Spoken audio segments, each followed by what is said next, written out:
네, 2025년 3월 학력평가 국어 4번부터 9번 문제 보겠습니다. 먼저 문제를 보고 넘어갈 텐데요. 4번 문제 보시면 가의 쉰베르크에 대해 이해한 내용으로 가장 적절한 것은 하고 있습니다. 이때 가 지문에서 다루고 있는 소재, 쉰베르크에 대한 것을 파악할 수 있고, 지금 문제 마지막 부분들을 보시면 뭐뭐라고 보았다, 하였다 이런 표현들은 결국 쇤베르크의 주장을 물어보고 있는 문제라고 파악을 할 수 있습니다. 자, 그리고 나서 이제 5번 문제 한번 볼 건데요.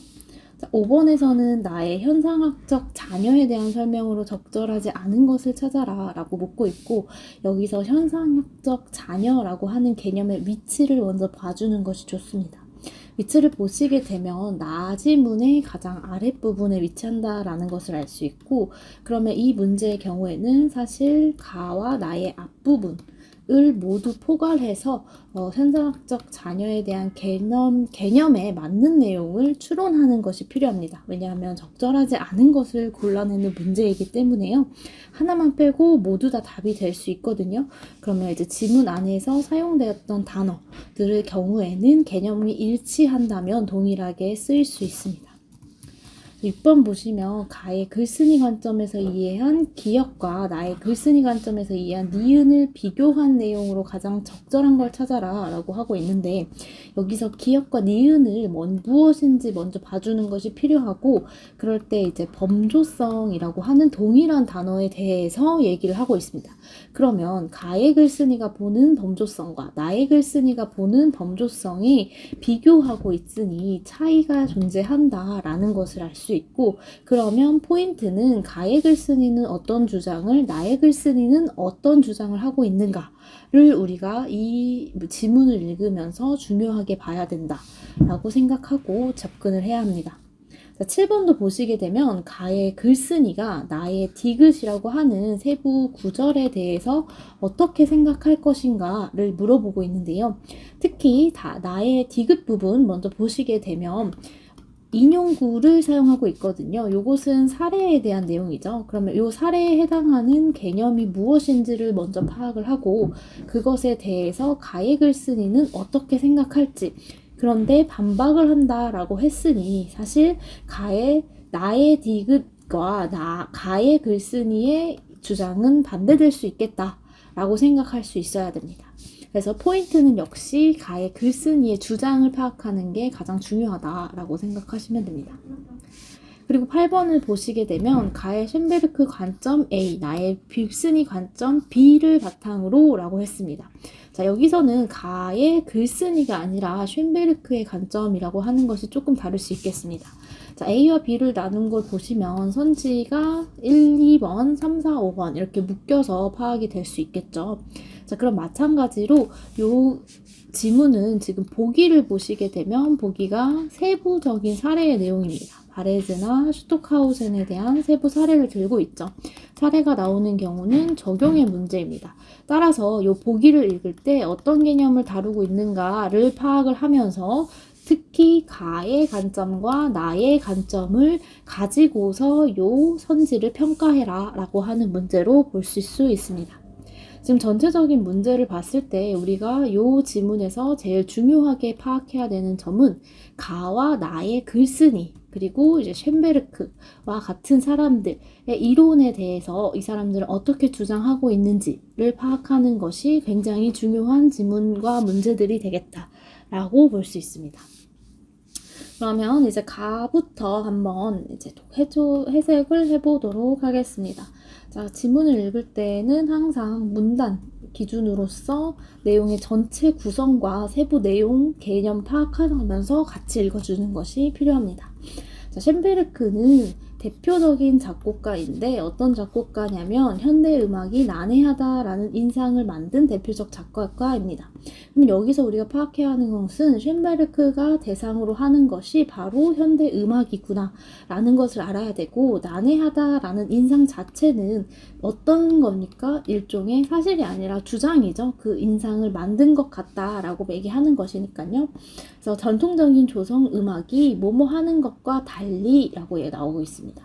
뭐뭐 달리 나오면 앞부분과 뒷부분이 서로 반대되는 이야기를 합니다. 그래서 뒷문장 위주로 파악을 빠르게 해주는 것이 중요합니다.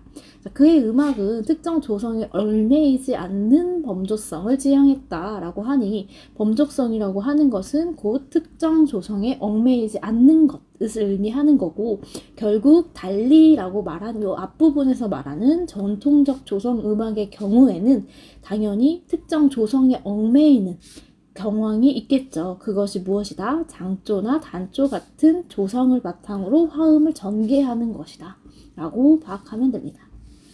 조성음악의 음계에는 하면서 조성음악에 대해서 이제 첫 번째로 얘기를 해주고 있죠. 자, 2문단과 3문단을 보시면 2에 반해 하고서 얘기가 나오고 있으니 2와 3이 반대되는 이야기를 하고 있고, 2에서 조성음악이 나왔으니 3에서는 당연히 쇤베르크의 음악 얘기를 할 것이다 라는 것을 우리가 파악할 수 있습니다. 자, 읍드음을 중심으로 한 엄격한 위계 질서가 존재한다. 즉 조성음악의 조성이라고 하는 것은 읍드음 중심의 위계 질서라고 우리가 생각해 줘야 됩니다. 자, 예컨대 나오면 앞문장을 풀어서 얘기를 다시 해주는 겁니다. 자, 읍드음으로 하여 배열되며 그리고 일정한 규칙을 따른다. 이것이 앞에 말한 엄격한 위계 질서의 읍드음을 중심으로 가지고 가는 것이죠. 자, 이러한 규칙에서 벗어난 음이 화음에 포함되면 그 화음은 불협화음으로 취급된다. 자, 그럼 이 불협화음은 조성에서 어떻게 보는지를 우리가 따로 파악할 수 있습니다. 자, 보시게 되면 또한 다장조의 곡은 도미솔의 으뜸화음으로 시작하여 파라도의 버금 딸림 화음과 솔시레의 딸림 화음을 거쳐 으뜸 화음으로 돌아오며 마무리된다. 자, 요런 단어들은 너무 세부적이기 때문에 약간은 살짝 그냥 쭉 읽어나가면서 빠르게 읽는 게 필요합니다. 내용 파악보다는. 이런 같은 조성음악에서는 왜 이렇게 다시 정리를 해주죠. 음들 간의 협화, 불협화 관계와, 자, 요것을 어떻게 봅니까? 음들 간의 단순 관계로 봤습니다. 자, 요 앞에서 말한 불협화음은 관계와 화음 전개에 따른 선율이 미리 정해져 있는 일종한 위계 질서다 라고 얘기하고 있는 것이 이 문단입니다. 자, 이에 반해라고 했으니 아까 읍드음 중심의 위계 질서와 반대되겠죠. 자, 그래서 해체되고 라는 단어가 쓰이는 겁니다. 그래서 읍드음 중심의 위계 질서, 요걸 딱 한마디로 하면 뭡니까? 조성음악이구나 라는 걸 우리가 알 수 있죠. 모든 음이 동등한 지위를 부여받는 것이 쇤베르크 음악의 특징이라고 볼 수 있습니다. 자, 그것이 12음 기법이다 라고 볼 수 있겠죠. 자, 그래서 그 모두를 자유롭게 배열한 음열을 이용한다.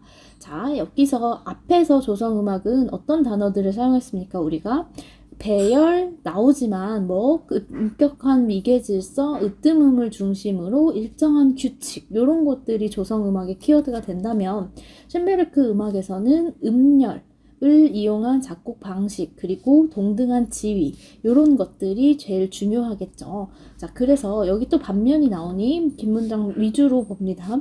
음열에서는 음들이 반음 간격으로 조밀하게 배열되어 조성의 경계가 모호해진다. 경계가 뚜렷하지 않은 것이 또 쇤베르크의 12음 기법의 특징이죠. 그리고 반음 간격으로 조밀하게 배열되는 것도 특징입니다. 이 때문에 장단조 공존하는 듯한 인상을 주어 음악이 무질서한 것 같다라는 생각도 들었습니다. 자, 그러나 이렇게 나왔기 때문에 무질서한 것이 아니에요. 왜? 그러나 뒤에가 핵심적으로 말하고자 하는 것이죠. 자, 이 사람의 의도 자체는 관습에서 벗어나서 어떻게 하려고 한 거예요? 내재적 관계에 기초한 새로운 음악적 형식을 마련하려고 한 것이었다. 즉, 요 인위적 질서가 아닌 요게 지금 앞에 딱 꿈꾸로 들어가 있는 겁니다. 그래서 내재적 관계에 기초해서 새로운 음악적 형식을 마련한 것은 인위적 질서가 아닌 것이고 조성음악의 관습에서 벗어나려고 한 것이다 라고 파악을 하면 됩니다. 자, 요지문들이 어려운 이유는 이렇게 벗어나, 뭐뭐에 달라, 뭐뭐와 반면, 뭐뭐가 아닌 이런 꾸밈어들이 굉장히 많습니다. 그래서 글의 내용 파악이 어려운 것인데 요럴세일수록 가장 중심이 되는 뒷부분 혹은 중심이 되는 주어 서술부 위주로 봐주는 것이 꼭 필요합니다. 쇤베르크는 어떻게 보았다? 곡 전체의 유기적 통일성에 형성되는 것이라고 보았습니다. 뭐가? 음들 간의 자유로운 관계가. 자, 외부로부터 주어지는 것이 아니라 이런 게 붙는 거죠. 그러니까 자연스러운 관계는 유기적 통일성을 통해 만들어진다라고 봤다라는 겁니다. 자, 이렇게 유기적 통일성을 가진 것은 유기체가 되겠죠. 유기체를 완성하기 위한 조건이 응집력이다라고 하는 겁니다. 자, 그럼 응집력이 뭐야? 라고 설명을 해줘야 하니 이는 하고 붙이죠. 자, 끊어서 보시는 것이 좋습니다. 곡을 이해 가능한 구조로 통합하는 음들 사이의 내적 결속을 의미한다. 즉 응집력은 내적 결속이고 그것이 뭡니까? 음들 사이의 내적 결속인 겁니다. 자, 따라서 응집력은 음과 음 사이 관계에서 기인하는 유사성이 반복됨으로써 실현됩니다. 자, 즉 응집력이라는 것은 내적 결속이고 그것이 유사성의 반복으로 실현됩니다. 자, 정리해주죠. 따라서 음들 사이의 관계가 유사성을 공유하며 반복될수록 응집력은 강화됩니다. 자, 이처럼 쇤베르크는 특정 화음을 협화음으로 인정하던 제한된 질서를 넘었으니까 아니라는 거겠죠. 보편적인 음악 질서를 추구하였다. 이렇게 정리를 해볼 수 있습니다. 자, 그러면 우리 가지문에서 글쓴이의 주장을 파악하는 것이 매우 중요했죠. 근데 글쓴이의 주장은 결국 쇤베르크의 이론과 동일합니다. 왜? 이 사람은 지금 가 부분에서는 쇤베르크의 12음 기법을 설명만 해주고 있어요. 그래서 쇤베르크의 12음 기법이 가지는 특징 그리고 그 개념에 대해서 설명을 해주고 있는데 요것의 특징은 뭐였습니까? 조성음악, 전통적 조성음악과는 굉장히 달랐다라고 하는 것이 하나의 특징인데 그것은 뭐예요? 음들 간에 동등한 지위를 부여했죠. 음간에. 그리고 나서 어떻게 됩니까? 요렇게 하다 보니 조밀한 배열 혹은 조성의 경계가 모호해지더라 라는 겁니다.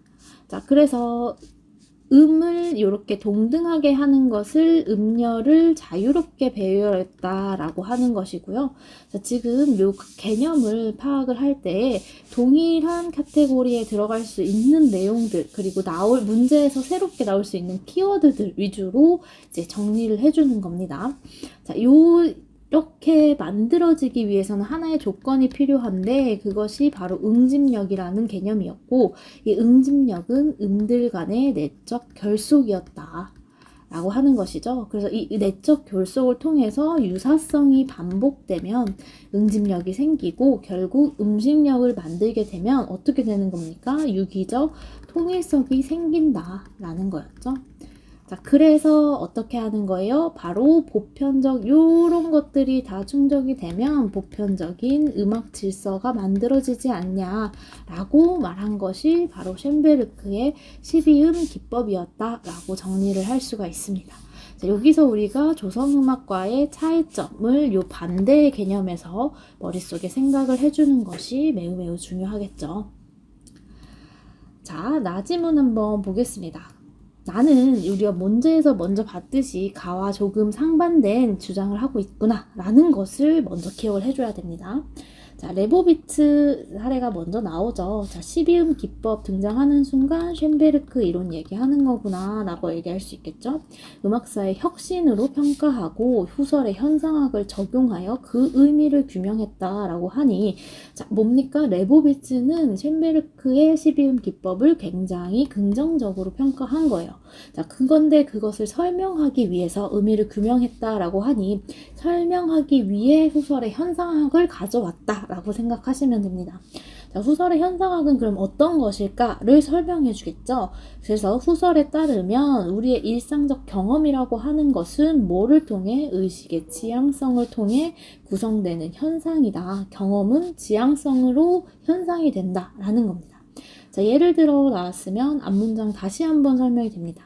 자, 경험은 어떻게 됩니까? 소리라는 물리적 파동에 대한 지각이 아니라 이렇게 가면 이 부분을 조금 내려놓고 뒷부분을 두는 게 좋겠죠.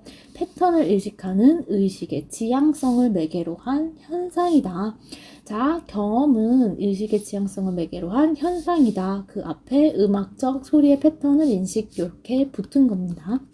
자, 후설은 우리가 당연시하는 전제. 자, 앞선 얘기에서 나오면 당연시하는 전제가 뭐가 될 수 있겠어요? 당연히 뭐뭐가 아니라 라고 했으니 지각이라고 할 수 있겠죠. 자, 판단 중지를 통해 사물의 본질에 도달할 수 있다라고 보았다. 자, 판단 중지가 곧 뭐가 되겠어요? 바로 요 의식의 지향성을 통해 현상을 구성하는 것이 판단 중지가 되겠죠. 자, 다시 설명을 해줍니다. 뭐뭐에서 벗어나 라고 했으니 뒤에 거 위주로 한번 보시면 의식 속에 나타난 현상만을 탐구하는 현상학적 태도로 전환하는 것. 이게 무엇이다? 바로 판단 중지라고 얘기한다. 근데 요것을 후설의 언어로 얘기하면 어떤 걸로 한다? 현상학적 환원이다 라고 얘기하고 있습니다. 자, 즉, 요 1문단을 통해서 정리를 하면 현상학적 환원이 후설의 현상학의 최종 개념인 거고요. 그것을 가지기 위해서 어떤 현상학적 태도라는 것이 있고 그것은 뭐야? 판단 중지를 통해서 사물의 본질에 도달하는 것. 을 얘기할 수 있겠다. 그럼 판단 중지를 통해 사물의 본질에 도달하는 건 뭐지? 라고 하면 경험을 의식의 지향성을 통해서 현상으로 만드는 것 이렇게 생각하시면 됩니다. 자, 이러한 관점에서 레보비츠는 쇤베르크가 조성음악의 화음을 특정한 지형체계가 만들어낸 인위적 현상으로 간주하고 끊으시는 게 좋겠죠. 그러면 인위적 현상으로 간주하고 누굽니까? 레보비츠는 긍정적으로 봤죠. 지향적 체계 이거 뭐겠어요? 의식의 지향성이겠죠. 그러면 조성음악의 화음이라고 하는 것은 뭐가 되겠습니까? 우리가 말한 일상의 경험이 되겠죠. 요 이문단에서는 그렇습니다. 그래서 현상, 인의 지향적 체계 이게 의식의 지향성을 대칭시킨다라고 보시면 됩니다.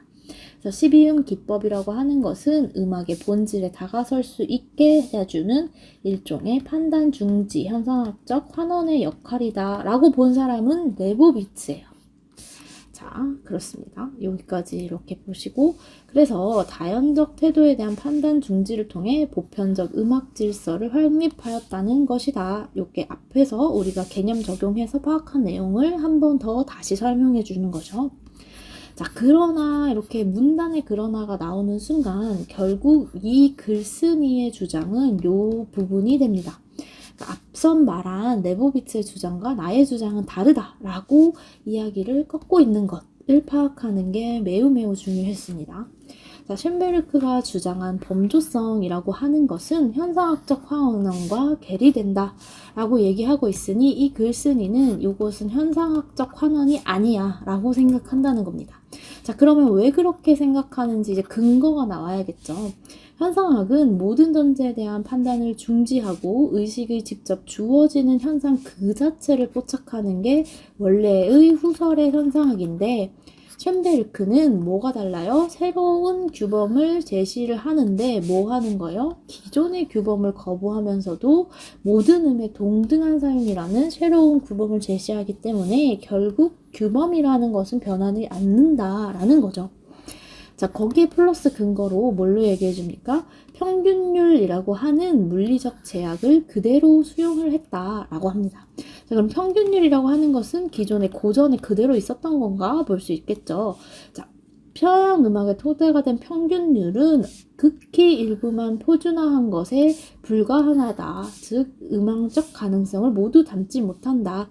그러니까 즉 요것은 어떤 한계, 제약이라고 하는 것이 있는 앤데 요걸 그대로 수용하기 때문에 어떤 것이다? 결국 현상학적 환원은 아니다 라고 얘기하는 겁니다. 자, 아도르노가 형식은 침전된 내용이라고 말했듯 자, 여기서 형식은 요 사람이 말하는 무엇입니까? 규범이겠죠? 자, 규범이라고 하는 것은 침전된 내용이라고 하니까 좋지 않게 본 거거든요. 즉, 아도르누의 주장을 근거로서 활용하고 있는 문장입니다. 자, 음악의 재료는 단순한 소리가 아니라 특정한 문화적 맥락이 응축되어야 한다. 즉, 쇤베르크의 12음기법은 특정한 문화적 맥락이 응축이 안 돼 있어 라고 얘기하는 거겠죠. 자, 결국 개성의 기반인 평균율 12음을 그대로 수용한 것은 이렇게 하면 안 됐었다. 왜? 조성음악일 것이니까. 전통적 물감 사용법은 거부해. 뭐예요? 전통적 물감 사용법은 바로 조성음악이 되겠죠. 자, 물감은 뭐가 되겠어요? 그러면 평균율이 되겠죠. 평균율은 그대로 고수한 태도와 다르지 않다라고 얘기하고 있습니다. 자, 우리 아까 뒤에서 말한 문제 떠오를 텐데요. 반박할 수 있는 걸 찾아라 라고 했어요. 그러면 반박하기 위해서는 이 사람이 전제로 깔고 있는 가정을 반박하는 것이 가장 적합합니다. 그래서 전통적 물감 사용법은 조성음악에 해당하고 물감은 평균율에 해당하니 이것이 새로운 보편 질서가 아니다. 후설의 현상학이 아니다. 라고 말하고 있는 거죠. 그래서 이 부분을 건드려주는 문제가, 지문이 있다면, 선지가 있다면 그것이 정답이 될 수 있겠습니다. 자, 호설은 마지막 문장입니다. 현재 순간의 지속에 대한 미시적 직관을 강조합니다. 자, 이거 다시 자신의 근거 3로 가는 거죠. 자, 지금 근거가 뭐가 나왔습니까? 이 사람이 지금 후설의 현상학과 쇤베르크 12음 기법이 다르다라고 하는 것은 새로운 규범이라고 하지만 결국 기존의 것을 답습했고, 그죠? 그리고 나서 그것이 무엇이다? 특정한 문화적 맥락이 응축되지 않고 그냥 단순히 소리를 다루고 있기 때문에 라고 얘기하면서 세 번째 근거로 미시적 직관이 원래는 현상학이야 라고 얘기하죠. 자, 순간의 지속에 대한 미시적 직관 강조하는데, 자, 이 미시적 직관은 무엇이냐라고 하면, 자, 여기서 현재를 인식하는 것이 아니라 과거와 미래를 통합하는 지금 이 순간을 직관해야 한다는 것이다 라는 거예요. 그래서 과거와 미래를 통합하는 지금 이 순간을 직관하는 것이 미시적 직관에 해당되는구나 라고 이해해 주시면 됩니다. 자, 그러나 나왔으니까 지금 이 순간에 직관하지 못했다라는 거겠죠. 그래서 보면 미시적 체험의 중요성을 간과했다라고 나오죠. 왜 간과했냐라고 하면 음높이 음기립처럼 음표 위치로 표현되는 거시적 구조로만 음악을 조망했고 음색, 강세 등 개별음에 대한 미시적 체험을 중요성 간과했다라고 하니 음색이 나오거나 강세가 나오면 요것은 뭐가 되겠습니까? 현상학적인 태도라고 볼 수 있겠죠. 그런데 음높이와 음길이 혹은 음표의 위치와 같은 이런 거시적 구조의 얘기가 나오면 요것은 뭐가 돼야 됩니까? 바로 그냥 쇤베르크의 12음 기법이구나 라고 생각을 해야 됩니다. 이따 선제 요런 단어들이 나오게 되면 자, 이는 후설이 말한 현상학적 자녀의 개념과 어긋난다. 자, 현상학적 자녀라고 하는 것은 결국 반대적으로 생각할 수 있겠죠. 쇤베르크처럼 거시적 구조를 파악하는 것은 현상학적 자녀가 아니야. 미시적인 직관을 해야지만 현상학적 자녀야 라고 얘기하고 있다라는 걸 파악하는 게 중요합니다. 즉, 현상학적 환원 이후에 남는 것은 현상 그 자체밖에 없어. 그렇지만 거시적 구조에 치중해서 순수 현상에는 이르지 못했다. 즉 현상 그 자체라는 것은 뭡니까? 순수 현상이라고 얘기를 생각하면 되겠습니다. 그것은 뭘로 통해서 아는 것이다? 미시적 직관을 통해서 아는 것이다. 라고 파악해 주는 것이 좋습니다. 자, 우리가 먼저 나의 지문을 좀 정리를 해보고 가보는 게 좋겠죠.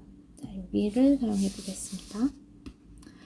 자, 나의 지문은 지금 현재 앞부분에서는 레보비츠 얘기를 하지만 그것은 이것의 진짜 글쓴이의 주장은 아니었어요. 글쓴이는 후설의 현상학에 대해서 설명을 해주면서 그것이 뭐와는 다르다? 쇤베르크의 12음 기법과는 다르다라고 얘기하고 있습니다. 자, 자, 그것은 왜 그러냐? 제일 중요하게는 후설의 현상학적 잔여 혹은 현상학적 환원이라고 하는 것은 미시적 직관을 중요하게 여기는 것인데 셴베르크의 12음 기법은 거시적 구조만 다루고 있지 않는가라고 얘기하는 겁니다.